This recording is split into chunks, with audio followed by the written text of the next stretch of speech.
Well, good afternoon, everybody, and welcome to Fundraising BIDness Talk.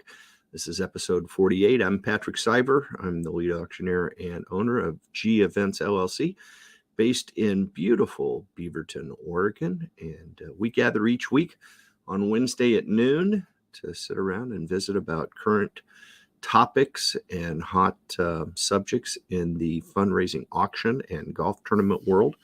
And so happy to have you join us today. Want to remind you, we love to hear where you're tuning in from. So be sure to say hi. Tell us where you're tuning in from. Love to say hello back. And then also want to remind you, if you have any questions that pop up during today's show, whether they're on the topic that we're talking about or just something that interests you, and you had a question you thought maybe I would have some insight on, feel free, drop it in the comment box, and I will see that and do my best to answer it. But be sure to say hello regardless, and it's always great to have everybody tuning in. So thank you so much. Our subject today is something that's come up to me recently in the last few weeks as we start to get back into gathering events. And I have noticed that people are really caught up in trying to get more people there and trying to get more folks to come and attend the event. And look at there's our buddy Michelle Berman, the amazing Michelle. Nice to see you there today, Michelle, and I hope you're doing well over there at Legacy Health Foundation, doing great work, and an old dear friend, Michelle. Great to see you. So anyhow, one of the things that I think is interesting is that, we have said in the auction industry for many, many years, and I'm going to start with this because I think it's important. And the question is really pretty straightforward. Does more bodies equal more dollars? When we talk about the gathering event, I think it's dramatically different than in maybe a virtual event. And now that we're moving back to some form of the combination of them, that we have an opportunity to make a change. And so, the age-old question, I used to visit with committees, and they would tell me, hey, we had 250 people last year. This year, we're shooting for 325. And I would always ask, who are those extra 75 people? And are they donors? Or were all your donors already in the room? Or I was at your event and we had 250 in the room, but only about half of them were really participating. The other half were there for the party. And, so the question, does more bodies equal more dollars? I would tell you maybe, but in most cases, probably not, is what my experience has been. That if we're just looking to fill seats, then you are going to be disappointed with the results, right? And so we're going to talk a little bit because in today's environment, as we move back to starting to gather more, we have an opportunity to kind of change the philosophy on people in the room versus what maybe it was a few years ago. And what do I mean by that? Or what's the downside to having more people in the room? Well, I would say a couple of things, right? First and foremost is cost. Okay. It costs more to have more people in the room. We need more meals. We need more audio visual. We need more space. And people don't really think about that. I had an event a few years ago that we were probably involved with, 7 or 8 years ago, that had great success, and were really convinced that their venue was too small because they were consistently selling it out. But each year they were raising more money, and they thought that, hey, we need to move to a bigger venue because we will raise more money when we can have more people. And I was like, I'm not positive, but okay. And so they went out, they rented a bigger venue, cost more money, had to change their caterer because now it was in-house catering and a ballroom that they were going to. The food cost was higher per person. They didn't really feel like they could raise their ticket price, so their margins went down a little bit. And first and foremost, we never filled that room again over the next 3 years that I did that event. We never filled that room again to capacity. It always felt like it was a little empty. We had more people in the room, but the percentage of people that participate in the actual fundraising elements went down. And you're saying, well, how do you know that? Well, I can look at the number of paddles that were raised during bidding in the live auction. I can look at the number of paddles that were raised during the special appeal or the paddle raise, whatever term you use in your organization. There were fewer donations made during the paddle race. And so it's an interesting dynamic. And I have this philosophy. I think that, how many times have you been invited to go to a fundraiser? Maybe it's a business acquaintance, maybe it's a friend, maybe it's a neighbor, whatever it is. And it's not something that you're necessarily really fired up about, but you're appreciative that the person invited you and that you look forward to spending the evening with them. And it's a fundraiser. So in your mind, as you're walking out the door in your coat and tie and with your new dress or whatever it is, I'm going to raise my bid card when they do that special appeal at $250. Okay, great. That's that's the plan. And then you get in the car and you drive to that event and you get there and you see some people and you have a lot of fun and you notice what it comes time for the special appeal. And all of a sudden you're watching the people at your table and you're watching the people in the room, and they go to 1,000 and you see some hands go up, and then they go to 500. And now everybody at your table has raised their bid card at 500. Okay. And what do? Well, you raise your bid card at 500 if you can, right? And that's part of the motivation and the energy and the momentum that's built in the room. That's one of the reasons we bring people together. I would tell you that it can also go the other direction. I would present that if you fill the room with people who are there only for the party, only for the drinking, maybe they're volunteers, maybe they're folks that are not really, they may be big fans of the organization, but they're not in a position to make a financial commitment to the organization. Maybe they help out, they volunteer, whatever it is, right? But all of a sudden you have a percentage of people in the room who are not going to be making a donation. They're not going to bid on auction items.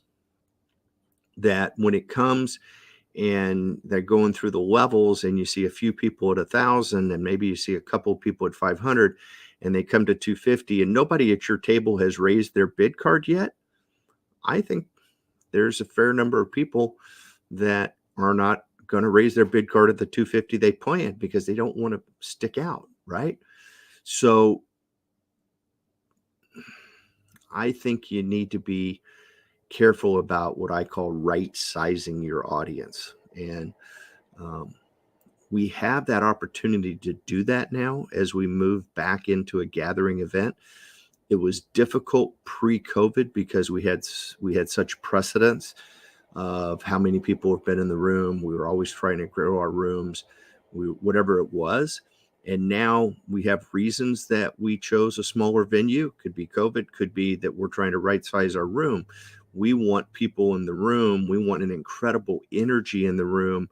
We want an incredible momentum that feels like everybody is supporting this cause. That's what we want. And so we try to hand select maybe some of those guests. And there's different philosophies toward making that happen versus just trying to fill more seats than you had last year. Because I'm going to tell you, for most organizations, now there are some unique situations, but for most organizations, it does not equate to more dollars, and it's more risk. And especially in this environment today, where we could have, a new mandate tomorrow, we could have a new variant whatever it is, we got to be really sensitive to the commitments and the cost of producing these events. And, the venue size is a big issue, right? I know in our market here in Oregon and primarily Portland metro area, there's only a few venues. There's a handful of venues that can accommodate more than about 300 or 400 people, right? Um, let's say 400 people. There's a fair number of venues that can handle 200. There's a whole lot of venues that can accommodate 100 people, and there's a ridiculous number of venues that can accommodate 50 people, right? So I would say all day long that I would much rather have a room with 50 people in it that cannot wait to open up their wallets and support the cause than I would to have a room of 400 people sitting on their hands or being distracted and not, how would I say it, not engaged in the presentations from the stage. And I'm not saying that as an auctioneer. I could care less if people want to keep talking when I'm auctioning. They'll just turn me up, right? The microphone, they'll just turn the microphone up. But I think it's difficult on the other speakers, and it's distracting, right? All of a sudden, people aren't paying attention to the reason that you came together that night, which was to support that organization. So, I'm bringing it up because I think we're in that pivotal point where we can make some changes as we plan our next fundraising event over the next, let's say year or so. Hopefully we're moving toward having some type of a gathering component to our event. As I've said many times over the last 2 years, start with virtual, add an audience as society allows. And I still believe in that philosophy. I'm seeing that play out even this coming spring. Organizations that have followed that philosophy, we know that on the date of their event, we're going to have a fundraising event, whether it's in person, whether it's strictly online, or in a combination of two, that we know it's going to happen that day. And that's what's important, right? Other groups who said, hey, we're doing 100% gathering, those are the events that I have had to postpone this fall or this spring. And we've already moved them out later in the year, or we have completely changed. In one case, I know one group, they just felt like, hey, we're not going to do an event. We don't have, they're having a tougher time finding volunteers to help with procurement and all these different things. And so it's a challenging time. I get it. And so I think the more manageable we can make these events, the better. And, when I think about managing the event, I think it comes down to designing an event that is manageable for the group of people that you have to help do it. So making it simple and making it easier for you to be able to coordinate and minimize the risk, right? Hey, as you're tuning in, just a reminder, drop a note in there and say hello. We already said hello to Michelle, my old buddy from golf event promotion days. Michelle is with us today. It's fantastic. I always enjoy seeing her smiling face and those two beautiful boys of hers that her and Aaron have. Great family. And it's great to see them. But say hello, drop it in the comment box and tell us where you're tuning in from today. And if you have any questions about what I've just said, if you disagree, please tell me about it. Tell me why. Maybe you've had a different experience. Would love to hear your thoughts. And this is what this is all about. Is let's visit, and I'll share with you what I'm seeing. I think that in this current environment, that the people that are the industry professionals have really steepened the curve on the learning process of this new environment, right? Because it used to be, yes, we did a bunch of events in a year. I'm usually 40, 50 events a year. But maybe the organizer of a specific event had been doing their event for 10, 15 years. That was all great. It was turnkey. It was always in the school gym. It was always, we always use this caterer. We always use that. Things have changed dramatically. And We never used online bidding. Well, you probably should use it now, right? And I've said this before. I'm going to say it again. Really understand your tools. Tap your professional resources and have them help you and bring you up to speed with what's going on in this new environment, because it is drastically different. And one of the observations I've made is how underutilized our clients have been using their event software, whether it was, we call it auction software, but many of them have event management components, and I think they're greatly underutilized and can make the event so much more successful and so much more manageable. I can't tell you how many committee meetings I've been to over the years that I've heard people complain about the auction software, and I didn't really have a frame of reference. And when COVID hit and we started doing virtual events, I dove in because I realized that the software really influenced the success of the event as we were going virtual, and how easy it was for people to bid, and how many time-saving elements existed in the software for us to share with our clients, because they were working with smaller committees. Procurement was more challenging with businesses shutting down, mandates, all the different things, sporting events being postponed, all those different things. And I dove into the software, and I was blown away with the capacity and the capability of many of these platforms to do some amazing things and really make the life of the organizers a lot easier. You've heard me say before, my favorite program that I've spent the most time in is Octria.com. I encourage you to check it out. Octria has created an incredibly value-driven, robust platform that delivers on multiple levels. And I thought it was phenomenal for online bidding and for virtual events and streaming. We can stream into their website, we customize the website, all those things, significantly more than any of the other platforms that I've run across so far. And now, as we move into some gathering components of these events, I'm amazed at how functional and how easy it is to control and manage table assignments and sponsorships and all sorts of different things. So highly encourage you. Check out Octria.com. And they do some wonderful tutorials, and they're doing webinars. In fact, I saw they had one of my peers on today, Gal, Janelle Taylor from back east, doing a webinar with them. And they make all that stuff free to the public. You just go to their website, check out all their different webinars and their different training tools. They do a walkthrough every week, I think a couple of days a week, if not just on Fridays. And you can test drive the software for free. The pricing is right there on the website. There are no hidden costs. So check it out, Octria.com. And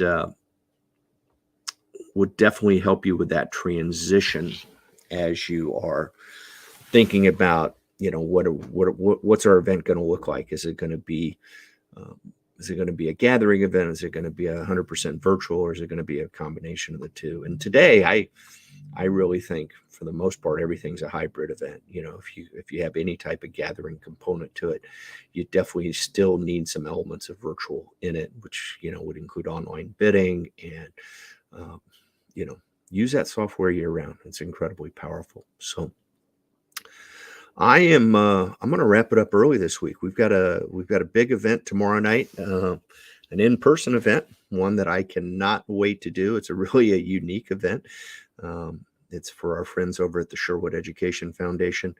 They created this event several years ago, and we kind of helped consult a little bit on how to create the event. But it's called the Sip and Spell, and it is a gathering event incorporating sipping and a spelling bee with I'm going to call it at best a quasi-celebrity contestants from within the market there in Sherwood, but it's just a fun group. And we couldn't do it last year. We couldn't figure out how to make the spelling bee virtual and have the same kind of draw that it does in person with all the sipping going on. So, but we're going to do that event tomorrow night down at the Sherwood Center for the Performing Arts. What a beautiful facility the community of Sherwood has built there, and really looking forward to it. So I've got some scripting to review and look forward to for tomorrow night,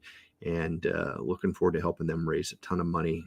They're doing some great things, funding grant applications from the teachers in the Sherwood School District at all levels, elementary, middle, and high school levels, that the teachers think would improve the educational experience of the students, yet it's not covered by the school budgets. And so they reach out to the Sherwood Education Foundation and apply for grants, and those grants are funded primarily through tomorrow night's event, the Sip and Spell. So going to be a lot of fun, great event, great people down there. Looking forward to seeing all our friends in Sherwood, and it's going to be a lot of fun. So I want to remind everybody, hey, we're here every Wednesday at noon. Join us every week. Love to chat. If you've got ideas about a subject you want us to cover, drop us a comment, drop us a line, and we'll be more than happy to throw it up there and start chatting about it. You can always catch up with us at geventsllc.com. If you have an event that you're thinking about or questions that you'd like a little one-on-one conversation with, there's a booking app on there, and you can schedule 30 minutes or an hour, whatever you think, and it'll send you a Zoom, and we would love to visit with you about your event, see if there's anything that we can help you do and make more money for your organization. And then lastly, if you tuned in late, or you want to watch some other episodes of Fundraising BIDness Talk, go to fundraisingbusinesstalk.com, and all 47 and later today 48 episodes will be up on the website for you to check out. So, hey, as always, I want to remind you, it does not matter where you start the bidding. It's all about where you finish. Appreciate you tuning in today, folks. Have a terrific day, and we'll catch you next week. Thanks for tuning in. Bye-bye.